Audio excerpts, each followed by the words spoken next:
yo voy a hablar de un tema complejo, ¿no? Un poco abstracto tal vez en algunos tramos, pero que tiene mucha relevancia práctica, ¿no? Como es la argumentación constitucional. Decía don Fernando que la Constitución, todos lo asumimos así hoy en día, es la pauta básica para una democracia, y sin Congreso no hay democracia, ¿no? Yo coincido plenamente con eso, pero enseguida hay que decir también que lamentablemente las constituciones, y no es una excepción la nuestra, dicen muy poco sobre lo mucho y lo muy relevante que son al mismo tiempo. Y por eso, buena parte de lo que las constituciones son, de lo que las constituciones, valga la redundancia, contienen, se definen en los pequeños espacios de diálogos, de discusiones y de argumentación, ¿no? Hay algún autor contemporáneo que ha llegado a decir que la Constitución es lo que se puede argumentar a partir de ella, no lo que dicen los textos dicen muy poquito.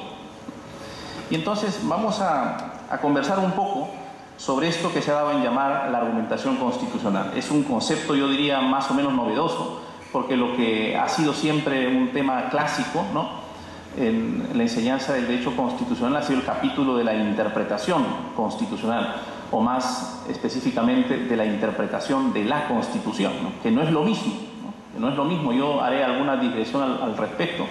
Una cosa es la interpretación de las cláusulas de la Constitución.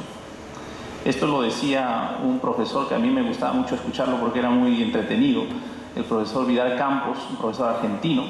Decía, una cosa es interpretar la Constitución y otra cosa es la interpretación constitucional. Y la distinción él la hacía a partir de lo que significaba, decía él, llevar el lente de los valores y los principios a todo el sistema de normas, de reglamentos, de actos, incluso de contratos privados, ¿no? Uno puede hacer interpretación constitucional de un contrato, de un testamento, ¿no? Como anécdota, antes de empezar, les cuento que hace poco estaba en Huancayo.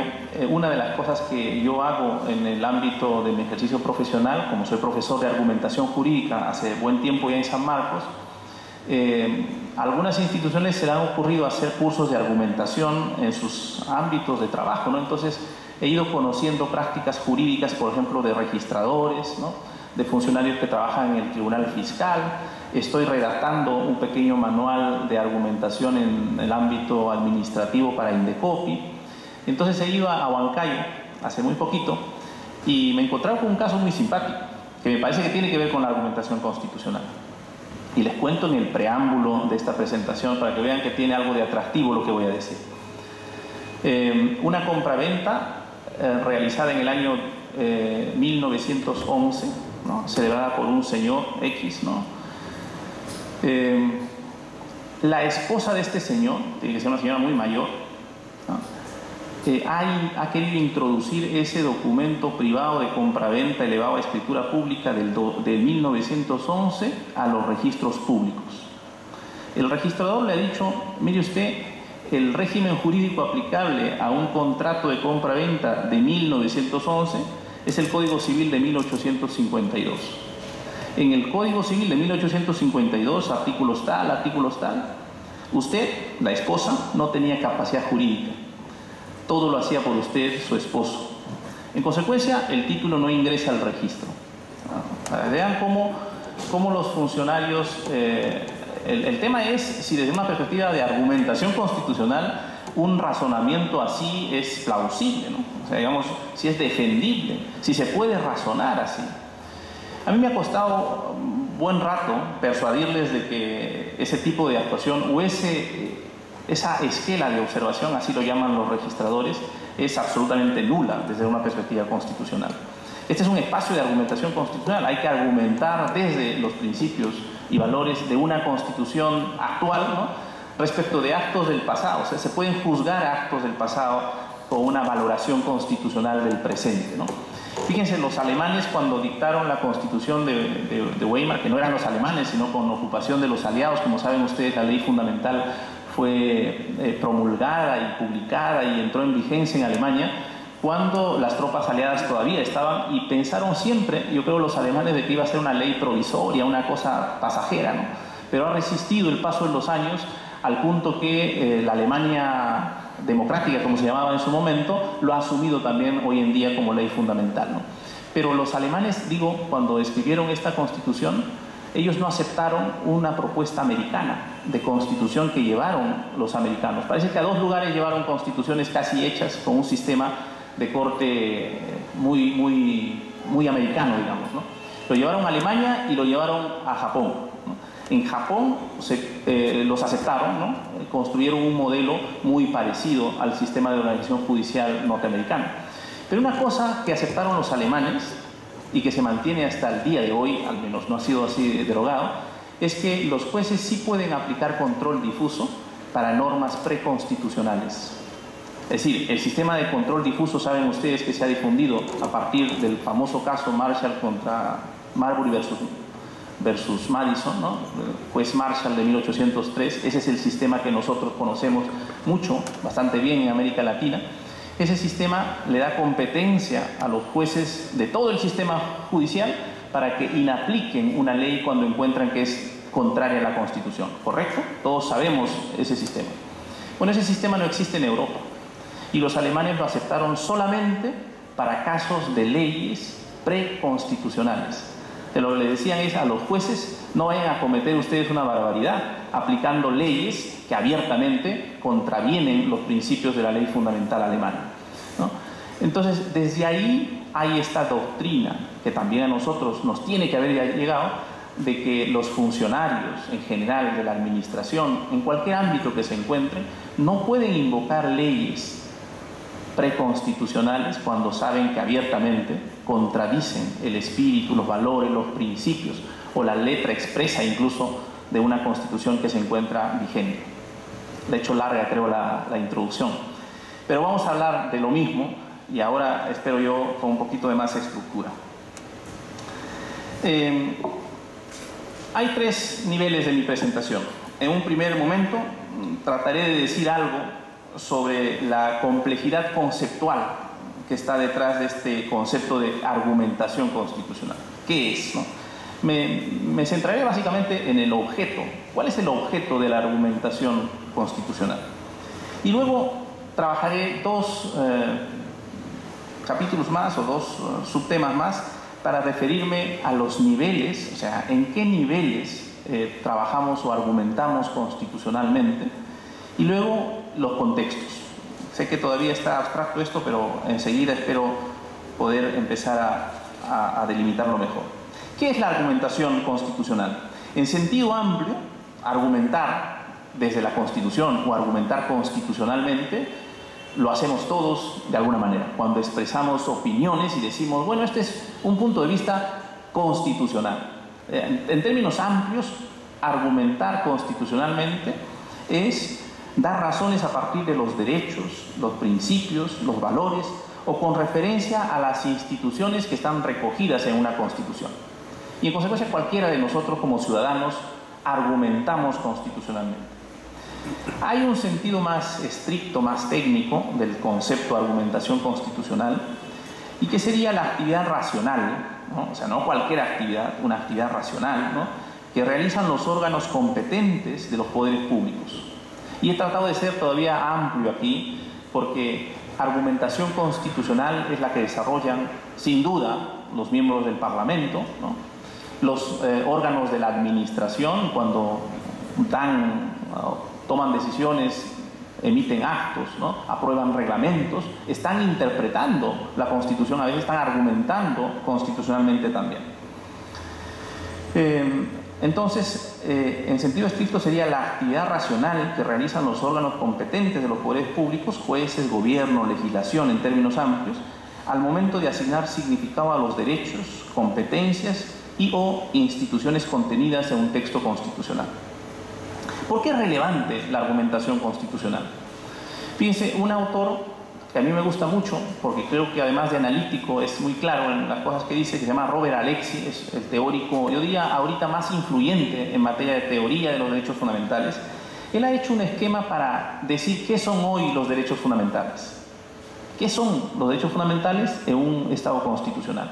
Me parece que su concepto o su respuesta a la pregunta de qué son hoy los derechos fundamentales nos sirve para decir también a nosotros por qué es tan relevante esto de la argumentación constitucional. Porque creo que las constituciones tienen las mismas características que Alexis atribuye solo a los derechos. En general se puede decir, las constituciones democráticas, las constituciones modernas tienen estas 4 características que Alexis las entiende que son atributos solo de los derechos fundamentales. A mí me parece que en sentido amplio estas son las 4 características de las constituciones democráticas. Primera característica, dice Alexis, los derechos fundamentales, yo diría la Constitución. La Constitución tiene máximo rango. Esto es indiscutible, ¿no es cierto? La Constitución es la norma más importante del sistema de fuentes del ordenamiento jurídico, ¿no? En segundo lugar, tiene máxima fuerza o eficacia jurídica. Y hay que asumirlo esto en términos prácticos. ¿Qué significa que la Constitución tenga la máxima fuerza o el máximo nivel de eficacia jurídica? Que la Constitución es, yo utilizo este término, espero que se entienda bien, invalidante. O sea, anula todo acto, toda norma que se le anteponga, ¿no? Por eso es que el acto jurídico de este registrador que les contaba es nulo porque es inconstitucional, ¿no? Es un acto de la administración, pero es contrario a la Constitución y entonces no tiene eficacia. A esto se refiere cuando Alexis dice máxima eficacia o máxima fuerza jurídica. La tercera característica, dice Alexis, refiriéndose siempre él a los derechos fundamentales, pero a mí me parece que se puede extender esta característica, repito, a las constituciones en general. La tercera característica sería su máxima relevancia de objeto. Esto hay que entenderlo en el siguiente sentido. ¿Cuál es el objeto de regulación? Si yo preguntara, ¿cuál es el objeto de regulación del derecho urbanístico? Seguramente me dirán ustedes las normas que ordenan la ciudad, las construcciones, las edificaciones. Eso es el objeto del derecho urbanístico. Bueno, el objeto de regulación de las constituciones es lo que nosotros más preciamos. La Constitución regula, o digamos así, reconoce nuestros derechos y nuestras libertades. Gracias a la Constitución se constituye la sociedad organizada a través de un Estado, y entonces la Constitución también organiza el poder, ¿no? Dicta normas procedimentales de relaciones entre los órganos del Estado. Y entonces se trata del objeto más interesante, ¿no es cierto?, como objeto de regulación, el que está contenido en una Constitución. Pero lamentablemente estas 3 características, ¿no?, el máximo rango, la máxima fuerza o eficacia y la máxima importancia de objeto, se complementa con una cuarta característica que lo complica enormemente, que es que esto que nosotros valoramos tanto, que es la Constitución, sin embargo tiene lo que Alexis llama un máximo grado de indeterminación de sus enunciados normativos. O sea, las constituciones son normas tan importantes, pero al mismo tiempo tan imprecisas, ¿no?, tan vagas, tan simples, ¿no?, tan simples en el sentido, digamos, de que transmiten poco en abstracto, ¿no? Y entonces las constituciones, dicen un teórico que a mí me gusta mucho citar también, que se llama Gustavo Zagrebelsky, dice que las constituciones son normas reaccionales o contienen normas reaccionales, ¿no? ¿Qué significa que contienen normas reaccionales? Bueno, que no se trata de normas para captar la realidad, sino que reaccionan frente a situaciones. Uno puede decir, esta situación es incompatible con el concepto de dignidad humana. Pero cuando me piden que describa en qué consiste la dignidad humana, lo más probable es que se me complique en abstracto definir qué es la dignidad humana. O también, en el sentido reaccional, normas reaccionales son normas que reaccionan frente a supuestos de hecho. Es decir, necesitamos el supuesto de hecho, la situación concreta, para decir está prohibida esta conducta o esta situación fáctica. Muy bien, entonces, con este preámbulo, la segunda cuestión conceptual que me gustaría dejarla delimitada tiene que ver con el objeto de la argumentación. Los teóricos de la interpretación jurídica en general y de la interpretación constitucional en particular suelen decir el objeto de la interpretación no son normas, es decir, sobre lo que recae los actos de interpretación, dicen los teóricos hoy en día. Yo diría que esta es una corriente con bastante consenso. El objeto de la interpretación, repito, no serían normas, porque las normas, dicen los teóricos, y yo creo que tienen razón, son el resultado de un proceso de interpretación. O sea, el objeto de la interpretación, espero que esto se esté entendiendo bien, el objeto son grafías, textos, enunciados. O sea, las constituciones, y este sería, espero yo, nuestro primer acuerdo conceptual, las constituciones no contienen en estricto normas, las constituciones contienen enunciados, enunciados que deben someterse a un proceso de interpretación, y luego de ese proceso recién aparecen las normas. Las normas son entonces el resultado inevitable de un proceso previo de interpretación. Las constituciones, repito, no contienen normas, las normas hay que construirlas, y como la constitución contiene estos enunciados que Sadeberski los llama enunciados reaccionales, ¿no? Entonces, una cuestión importante es que la argumentación constitucional tendría por objeto, ¿no?, la construcción de verdaderas normas constitucionales. Fíjense la relevancia que esto supone, ¿no? Es decir, que solo gracias a un proceso previo de adjudicación de significados o de valoraciones que hacemos a un contexto determinado es que tenemos las verdaderas normas que la Constitución reconoce. Una disquisición más que quisiera hacer en términos todavía conceptuales muy generales. Creo que hay que distinguir entre lo que podríamos llamar propiamente la argumentación constitucional, esta es la asignación de significados a los textos o a las cláusulas de una constitución. Hay que diferenciarlo, creo yo, de lo que podríamos llamar los influjos o las consecuencias de asumir determinada interpretación de esas cláusulas constitucionales y que se proyectan al resto del ordenamiento jurídico. Lo voy a poner esto, espero más claro, con un ejemplo.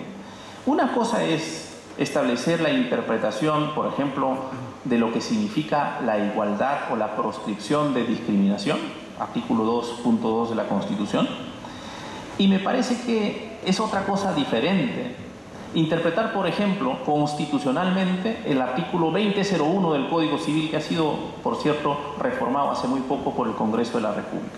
El 2001 tenía en una de sus enunciados, el 2001 del Código Civil, decía que una persona, estoy coloquialmente haciendo la lectura, ¿no? Decía, no textualmente, decía que si una persona ha obtenido una sentencia en un proceso de alimentos y no lo ha ejecutado en 2 años, la deuda prescribe. ¿Se acuerdan de ese enunciado del Código Civil? Bueno, el Tribunal Constitucional ha interpretado constitucionalmente ese artículo del Código Civil y lo ha proscrito. Ha dicho que es contrario a la Convención de los Derechos del Niño que el Perú ha suscrito, ¿no? Porque en la Convención de los Derechos del Niño el Estado se ha comprometido a dar especial protección y garantía a la deuda alimentaria de los menores, ¿no? Y esta norma o este enunciado del Código Civil, en una interpretación al menos literal, llevaría, ¿no es cierto?, a vaciar de contenido ese compromiso internacional del Estado peruano. Entonces, repito, una cosa es interpretar las cláusulas de la Constitución y ponerle contenido a la igualdad, al debido proceso, a la vida, a la libertad, ¿no es cierto? Y otra cosa es los influjos de la interpretación constitucional en el resto del ordenamiento jurídico. Interpretar constitucionalmente un artículo del Código Civil, un artículo incluso del reglamento del Congreso de la República, seguramente, ¿no es cierto? Hay que diferenciar esos planos que luego en la práctica creo que tiene algunas consecuencias importantes. Ahora sí entro a los 3 niveles que les había dicho. Lo que voy a analizar son 3 niveles y 3 contextos en los que se presentan argumentos constitucionales. El primer nivel es lo que yo llamo la argumentación constitucional horizontal. Es lo que justamente les acabo de decir. En un primer nivel, argumentar constitucionalmente es ponerle contenido a las cláusulas de una constitución. Obviamente ponerle contenido no en términos abstractos, ¿no?, sino Normalmente la parte interesante de la argumentación constitucional es de cara a casos, ¿no? Uno puede escribir un compendio comentando los artículos de la Constitución, pero me parece que ese sería un ejercicio casi condenado al fracaso. Por eso yo no creo en las exégesis de la Constitución. Las exégesis de la Constitución lo que te plantearán son puntos de vista sobre algunos de estos artículos. Pero en realidad lo que es interesante es cómo se va construyendo los contenidos de esos artículos a la luz de los casos. Por eso, tal vez por eso, los mejores intérpretes de la Constitución son los jueces, profesionales especializados en ponerle contenido de cara a casos que deben resolver, ¿no? Entonces, este primer nivel de análisis en el que yo me refiero a la argumentación constitucional horizontal, dice, consiste en adjudicar significados, otorgar contenidos a los enunciados y disposiciones de la Constitución. Objeto de la argumentación constitucional en sentido horizontal serían fundamentalmente, entonces, las disposiciones y enunciados del texto constitucional o también los enunciados de lo que el tribunal ha denominado entre nosotros también el bloque de constitucionalidad. Normas que sirven de parámetro para juzgar la constitucionalidad de otras normas.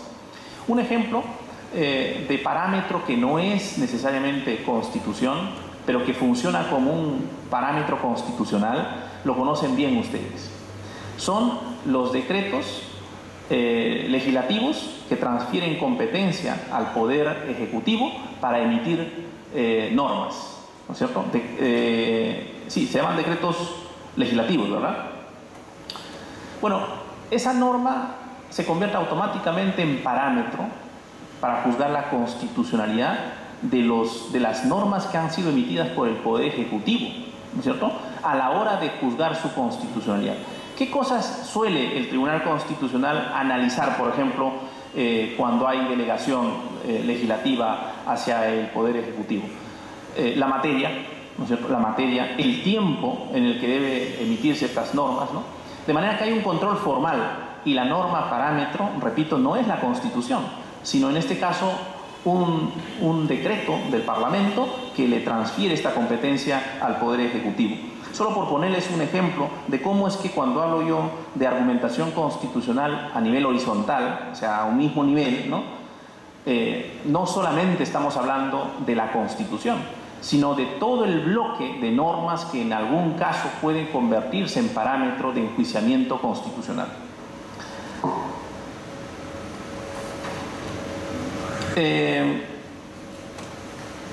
Un segundo nivel sería el nivel de donde se puede hablar de una interpretación constitucional del sistema infraconstitucional. O sea, primero las normas del bloque, un segundo nivel en el que se presentan argumentos o donde tiene lugar la argumentación constitucional es sin duda en esto que también les anunciaba al comienzo cuando decía muchas veces la interpretación constitucional tiene que ver con atribuir significados a leyes, ¿no? Pero acá el parámetro de argumentación es siempre los principios y valores de la Constitución. En este segundo nivel consiste en realizar una interpretación acorde con el principio de interpretación conforme a la Constitución. El principio de interpretación conforme es un principio que plantea la necesidad de que los operadores jurídicos interpreten todas las fuentes del ordenamiento jurídico de conformidad con las cláusulas constitucionales. Entonces, en este nivel, el de la interpretación del sistema infraconstitucional, rige este principio y hay que serle fiel a este principio. Serle fiel al principio de interpretación conforme es, por ejemplo, para el legislador, ¿no es cierto?, buscar armonía a través de la interpretación de la legislación con los textos o con las interpretaciones que de textos legales haya hecho el Tribunal Constitucional, si es que se trata de interpretaciones constitucionalmente vinculantes, ¿no? Y porque también aquí habría que hacer distinciones, ¿no? El tribunal interpreta la legislación, pero a veces el tribunal interpreta la legislación en términos vinculantes. ¿Cuáles son esos momentos en el que el Tribunal Constitucional podría emitir una interpretación constitucionalmente vinculante? Casos en los que el tribunal, salvando la constitucionalidad de una ley, nos viene a decir, por ejemplo, esta ley sí es constitucional siempre que se le interprete en este sentido. Lo que está planteando es una línea de interpretación para todos los operadores del sistema. Y yo he puesto como ejemplo de este segundo nivel, por ejemplo, las normas procesales que incorporan la oralidad en los procesos penal y laboral.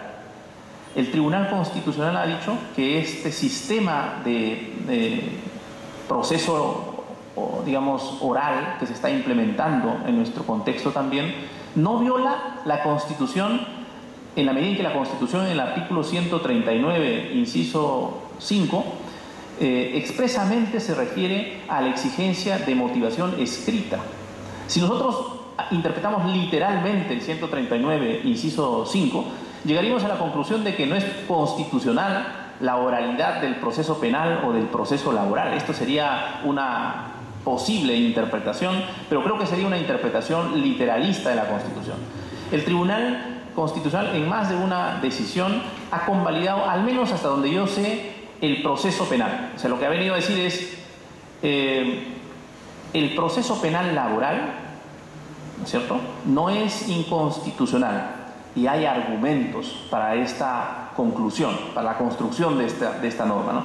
Aquí estamos interpretando constitucionalmente una norma infraconstitucional como es el Código Procesal Penal. Finalmente, hay un tercer nivel donde se desarrolla hoy en día la argumentación constitucional y que tiene enormes implicancias para nuestro sistema jurídico.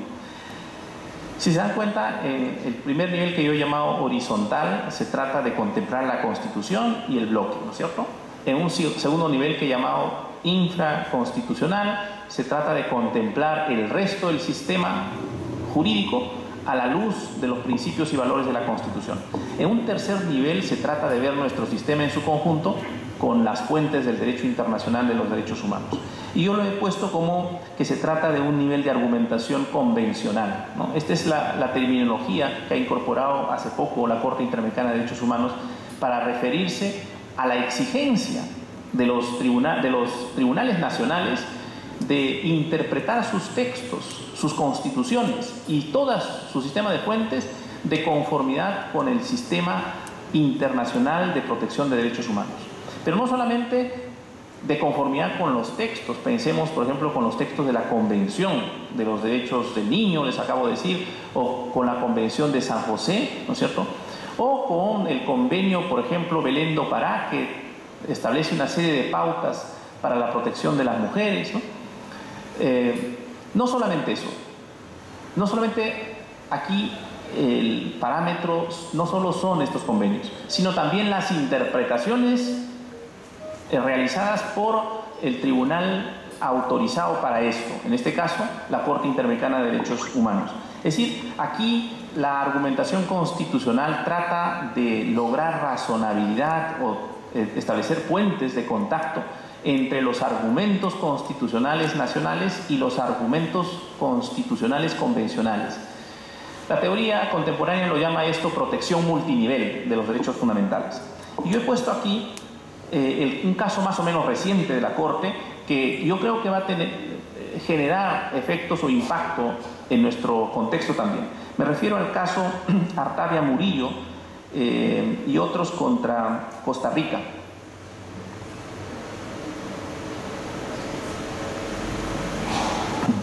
El caso Artavia Murillo nos lleva a reflexionar sobre varias cuestiones. El caso es más o menos el siguiente.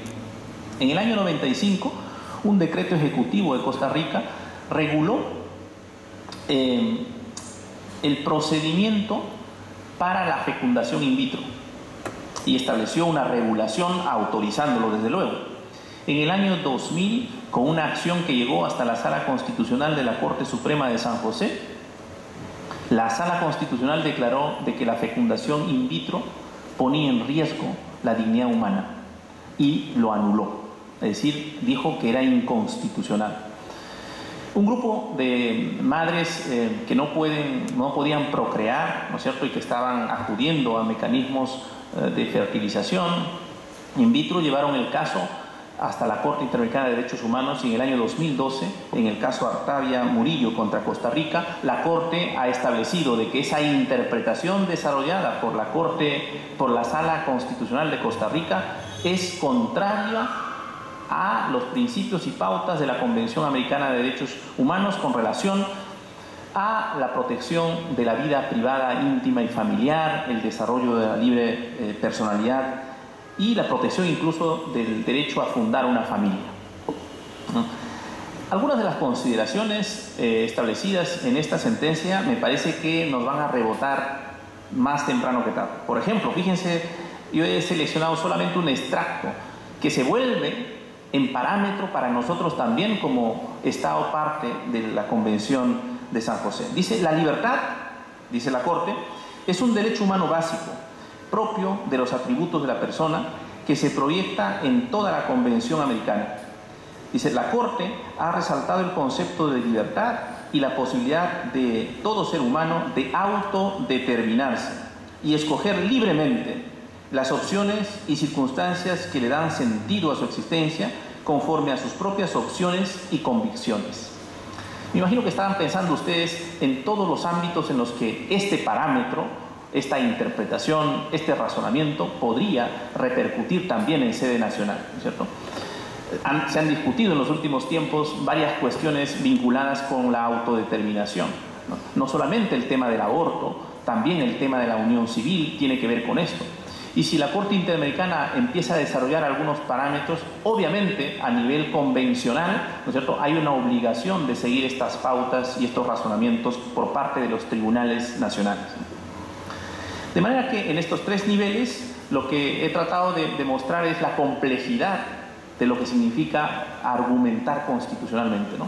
Argumentar para dar contenidos a la Constitución en términos horizontales, argumentar para describir, para proscribir alguna pauta que está en el sistema infraconstitucional, pero que se opone a alguna interpretación del texto constitucional, y finalmente la argumentación que se desarrolla en diálogo con los tribunales internacionales, que me parece que es especialmente relevante. Ahora voy a referirme, no sé si voy bien con el tiempo, a tres contextos. Lo haré lo más rápido que se pueda, porque en algunos casos se traslapan este esquema que he hecho, ¿no?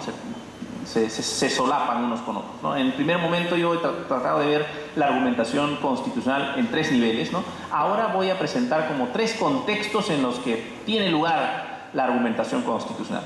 El primer contexto sigue siendo lo que podríamos llamar la argumentación en términos horizontales, porque se trata de delimitar el contenido de una cláusula constitucional propiamente dicho en un caso concreto. Por ejemplo, y aquí entramos en un tema que ustedes conocen bien, ¿en qué consiste el debido proceso en sede parlamentaria? ¿No? ¿En qué consiste el debido proceso? El debido proceso está reconocido. Luego, la Corte Interamericana también nos dio la pauta a nosotros de que el debido proceso, en el caso nuestro, fíjense, geográficamente, ¿se acuerdan ustedes dónde está ubicado? Está en el capítulo del Poder Judicial, de las garantías jurisdiccionales, ¿no es cierto? Bueno, el primer esfuerzo argumentativo constitucional que se ha hecho en sede nacional siguiendo pautas de la Corte Interamericana de Derechos Humanos ha sido extender el ámbito de la jurisdicción, sacarlo a otros ámbitos. El tribunal ha dicho ámbito administrativo, ha dicho ámbito corporativo, para decir a una persona que está asociada a una asociación de padres de familia, no lo pueden expulsar sin un debido proceso, ¿no? Y luego lo que está generándonos algún problema de comunicación entre la sede parlamentaria y la sede jurisdiccional en nuestro país es cuál es el contenido en sede parlamentaria, ¿no? Hay un informe o una opinión consultiva, ¿no?, de la Comisión de Constitución y Reglamento que plantea, ¿no es cierto?, cómo debemos entender el debido proceso en sede parlamentaria. Hay una sentencia, más de una sentencia del Tribunal Constitucional, ¿no es cierto? Hay una sentencia que me parece a mí que es un muy mal parámetro para pensar en términos de cuál es el contenido apropiado al debido proceso parlamentario, que es este caso famoso, Tineo Cabrera, ¿no? Yo he participado de alguna manera en algunas conversaciones, algunos diálogos, que ha terminado esto en un informe, como les decía, y ese informe tiene dos líneas de razonamiento fundamentales, ¿no? Lo primero que dice es que el caso Tineo Cabrera no es doctrina jurisprudencial, es decir, no es una interpretación coherente del tribunal, y en consecuencia de ahí no debería extraerse conclusiones en términos de que estas son las normas o reglas que deben regir el debido proceso parlamentario, ¿no? Y la segunda línea de razonamiento de esta opinión consultiva con relación a esta sentencia es que hay la necesidad de establecer una gradualidad o un parámetro diferenciado con relación al contenido del debido proceso parlamentario.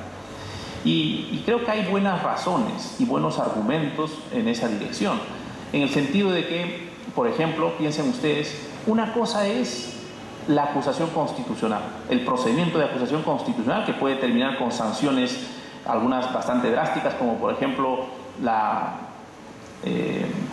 ¿cómo lo llaman? O por ejemplo la inhabilitación, ¿no es cierto? Hay casos en los que se ha inhabilitado, ¿no? Claro, esto significa, me parece a mí, tener un conjunto de pautas que garanticen, ¿no es cierto?, que la persona que está siendo procesada, porque las consecuencias son bastante parecidas a un proceso jurisdiccional.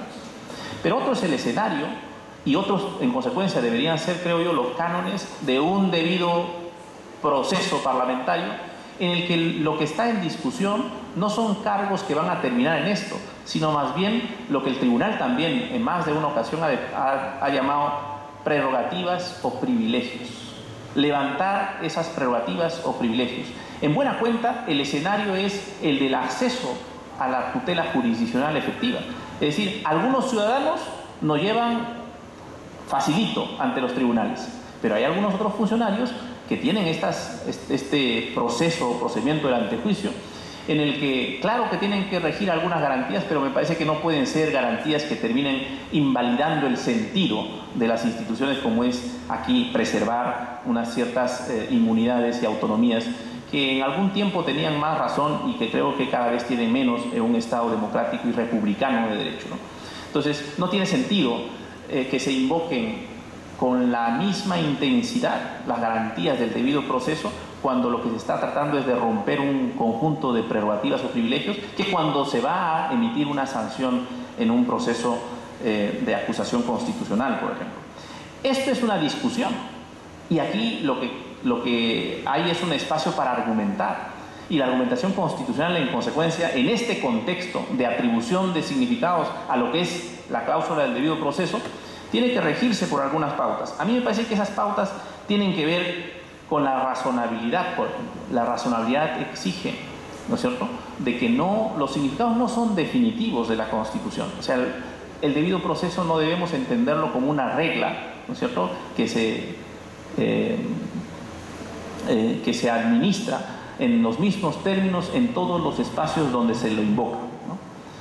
Otro contexto sin duda relevante, especialmente atractivo desde el ámbito teórico al menos, es lo que se conoce el contexto en el que la argumentación constitucional tiene como propósito definir un conflicto de derechos o de principios constitucionales. Este es el escenario conocido por todos como el escenario de la ponderación de bienes constitucionales o del balancing test, como dicen los americanos, ¿no? Aquí hay una serie de metodologías, ¿no?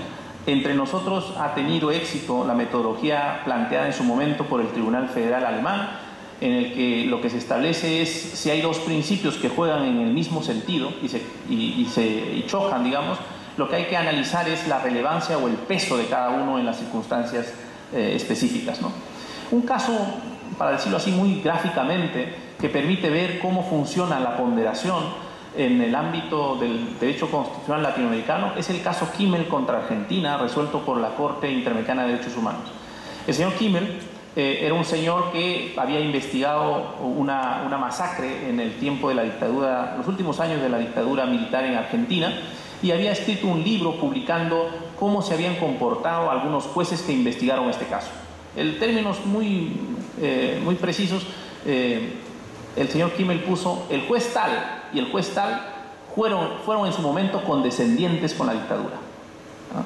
Entonces lo puso con nombre y apellido y dijo que se comportaron de manera condescendiente con la dictadura. Estos jueces, en el año, me parece que fue 2004, 2005, querellaron al señor Kimmel, ya en plena democracia en Argentina, y lograron una sentencia a su favor, ¿no es cierto?, por violación o por afectación al honor y a la buena reputación. Esta sentencia fue confirmada por la Corte Suprema de Argentina y llegó hasta la Corte Interamericana de San José, impugnada por el señor Kimmel.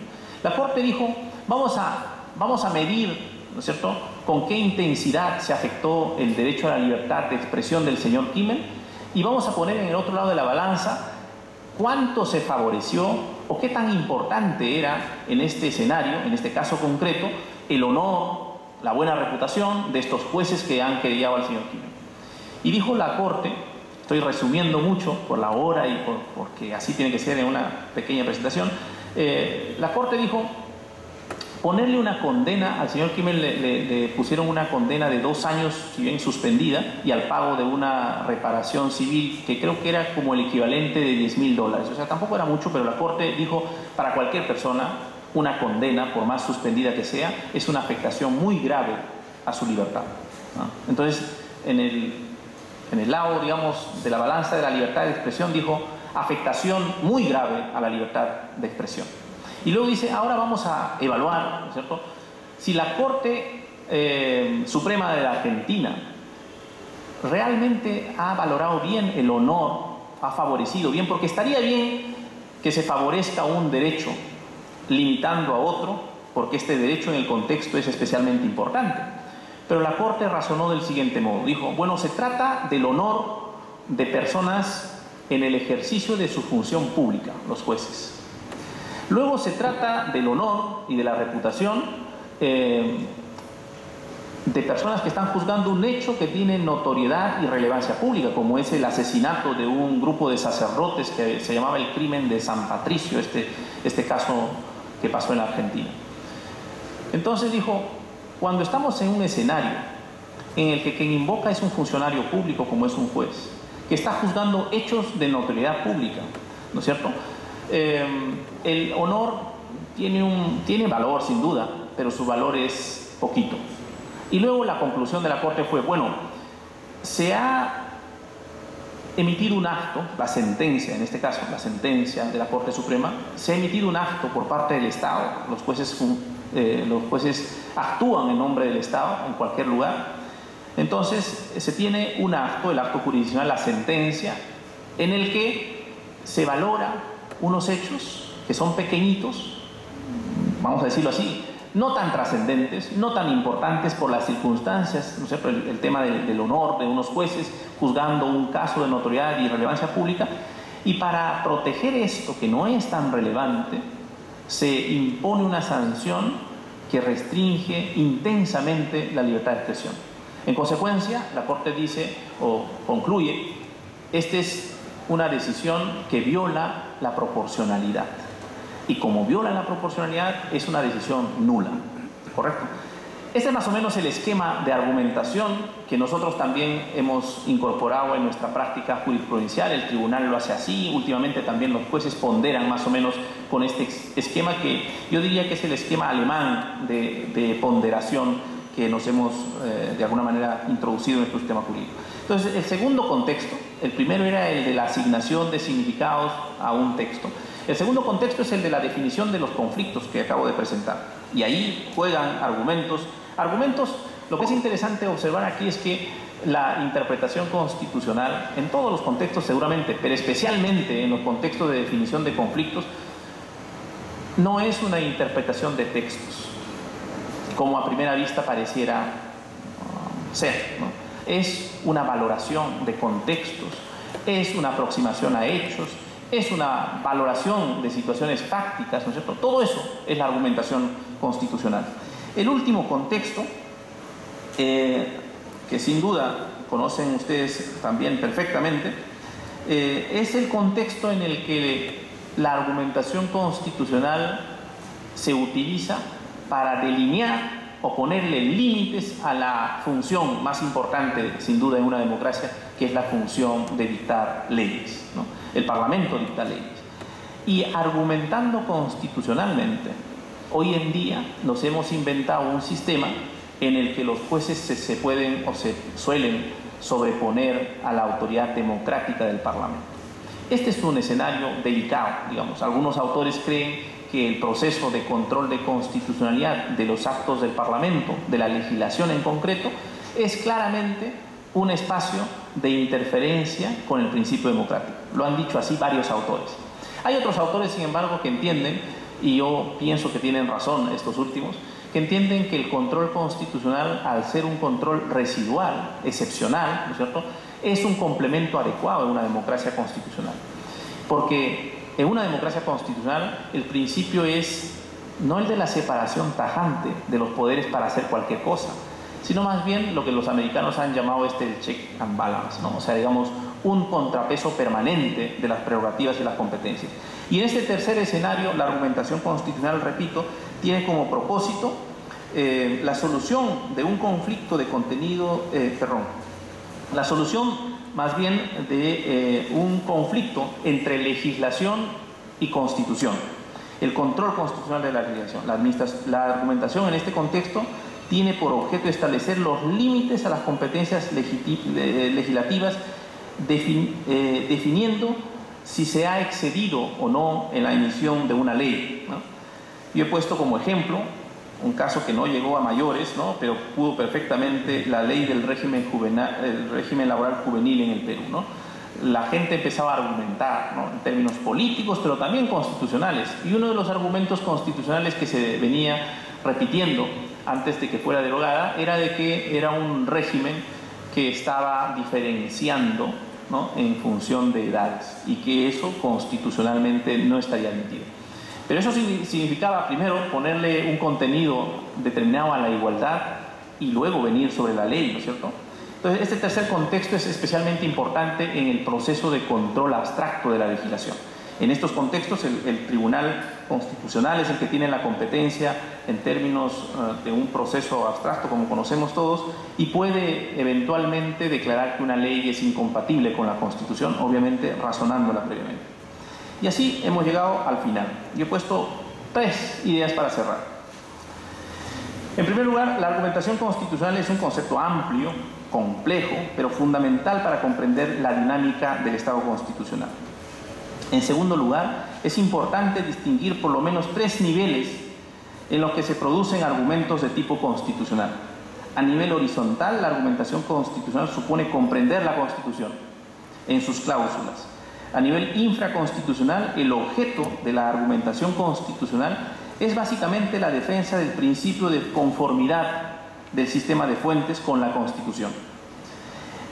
Finalmente, a nivel convencional, la argumentación constitucional supone un diálogo con el sistema internacional de los derechos humanos. 3. Junto a estos 3 niveles, no hay que perder de vista que la argumentación constitucional se desarrolla en contextos diversos. A veces, para definir los contenidos de la Constitución más o menos en abstracto, como el caso del debido proceso, como les decía. Otras veces para resolver un conflicto constitucional y otras finalmente para establecer los límites a la legislación. Espero que haya sido de su interés. Muchas gracias.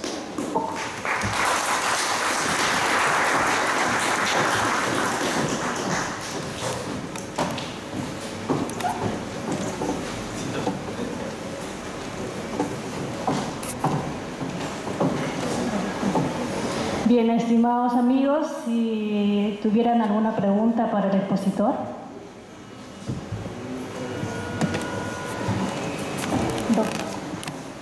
Doctor.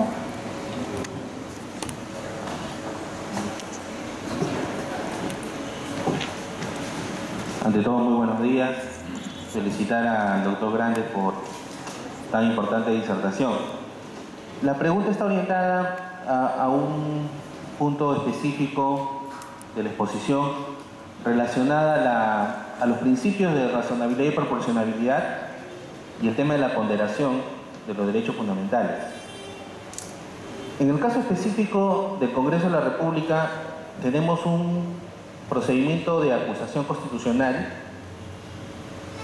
y el gran problema que tenemos es cómo determinar cuando el alto funcionario ha cometido o no una infracción constitucional. Porque en el caso de los delitos, evidentemente estos están tipificados. Pero en el caso de la infracción constitucional, tenemos un serio problema, por cuanto evidentemente tendríamos que analizar el caso concreto para poder llevarlo a complementar con el enunciado constitucional y ver en el caso concreto si dicho alto funcionario ha cometido o no una infracción. En ese sentido, ¿Qué es mejor? ¿Determinar positivamente una infracción constitucional o dejarle al órgano político que actúe bajo los principios de razonabilidad y proporcionalidad y ponderar en el caso concreto, en el caso de una infracción constitucional? Gracias.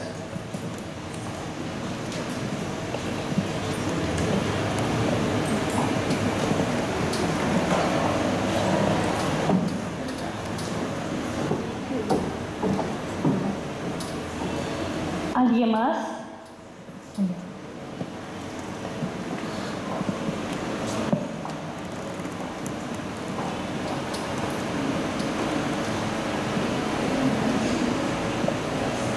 Buenas tardes a todos los presentes, doctor. Mi pregunta es sencilla. Básicamente quisiera que nos explique la diferencia en sí de qué es en sí argumentación y la diferencia de la interpretación jurídica, o vendría a ser lo mismo. Gracias.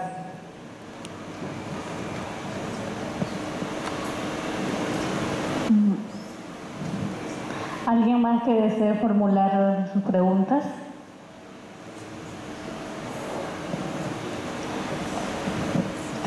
Muy buenas tardes. Lo que quería entender, usted explicó en qué consiste el derecho, el debido proceso, un tema muy importante en el tema administrativo, porque debido proceso o presunción de inocencia, claro que la persona que ha cometido delito es inocente porque no está sentenciado, no está procesado. Entonces, en ese tema importante, quiero que nos argumenten más, ¿no? Porque cuando no, la persona se presume que ha cometido delito, pero no está sentenciado. Muchas gracias.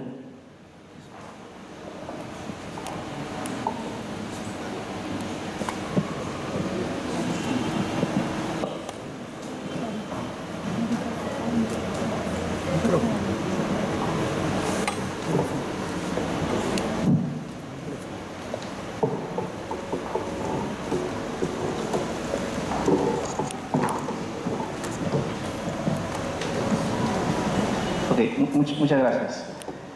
A ver, hay tres preguntas.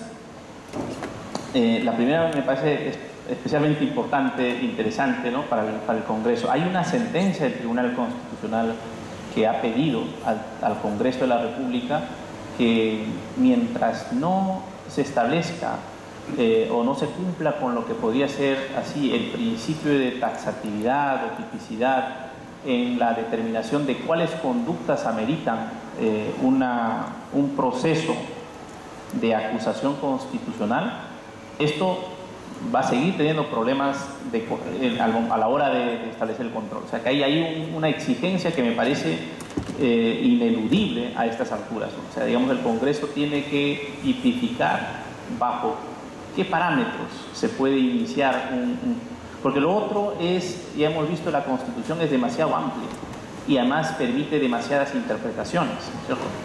Y entonces, algunos casos, seguramente la infracción a la Constitución cuando se trata de plazos o de cosas regladas con precisión, se puede establecer con antelación cuál es la conducta inconstitucional, digamos, en términos claros, como si fuera una regla, ¿no?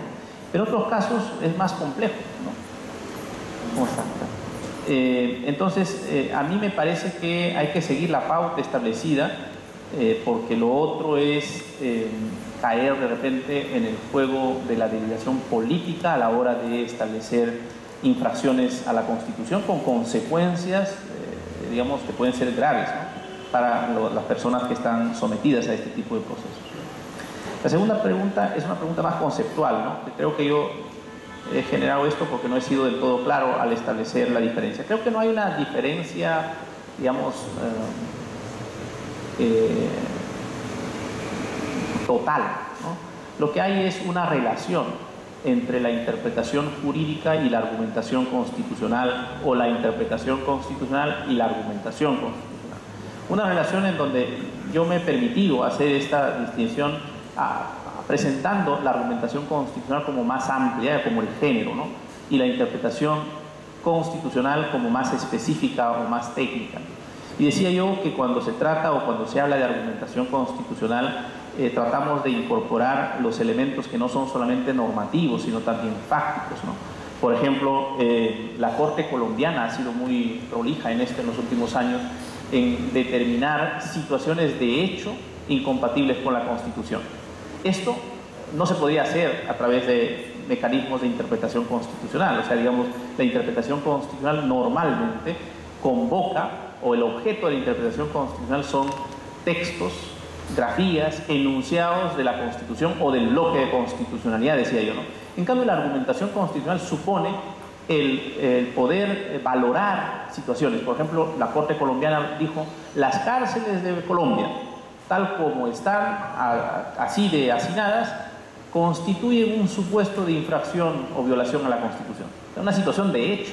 No están interpretando nada, sino más bien tratando de valorar una situación, y ellos fueron los que incorporaron esta categoría del estado de cosas inconstitucionales, ¿no? Desde esa perspectiva, a mí me parece que la argumentación constitucional es más amplia, o al menos esa es la connotación que yo he querido darle en esta presentación, ¿no? Y finalmente hay una pregunta que espero haberlo captado bien, referida al debido proceso, ¿no? Y la presunción de inocencia, si no he entendido mal. Bueno, la idea del debido proceso aquí y en cualquier ámbito es que sea esto lo dice Alexi, ¿no? A mí me parece que está bien, es que sea un debido proceso para tomar decisiones, ¿correcto? Es decir, las decisiones son inválidas si no respetan el debido proceso. Esta es la idea. Pero ¿qué está detrás de eso? Si lo que decimos es el debido proceso para tomar decisiones, lo que no creo que sea funcional, o sea, que no es consustancial al debido proceso, es que se invoque el debido proceso para impedir la toma de decisiones. No sé si me puede entender. O sea, cuando alguien, por ejemplo, un delincuente, ¿cierto?, que pide que, como se ha violado su debido proceso, el Estado ya no tiene derecho a seguirle juzgando porque el plazo razonable se extendió demasiado, eso es muy cuestionable en el derecho comparado. Es decir, que como consecuencia de violarse el plazo razonable, que es uno de los contenidos del debido proceso, el Estado no pueda ejercitar su jus puniendi y los ciudadanos no tengamos ya la posibilidad de que nos digan qué realmente pasó en este caso. Y esto es especialmente delicado en casos de corrupción. Cuando yo invoco el debido proceso, un conjunto de reglas, cuando hay una imputación tan seria de haber afectado el bien jurídico que tiene que ver con la lucha contra la corrupción, ¿cierto? Entonces a mí me parece que se está perdiendo el sentido de las instituciones y del derecho mismo. O sea, el debido proceso no puede impedir la toma de decisiones. Por ejemplo, no puede impedir la toma de decisiones del Parlamento en una comisión que está a punto de levantar el fuero a una persona para ser sometida a un proceso judicial. Si lo interpretamos así, es que no estamos cumpliendo con el test de razonabilidad básica de las instituciones y del debido proceso en particular, ¿no? Eso es lo que tendría que decir. Muchísimas gracias.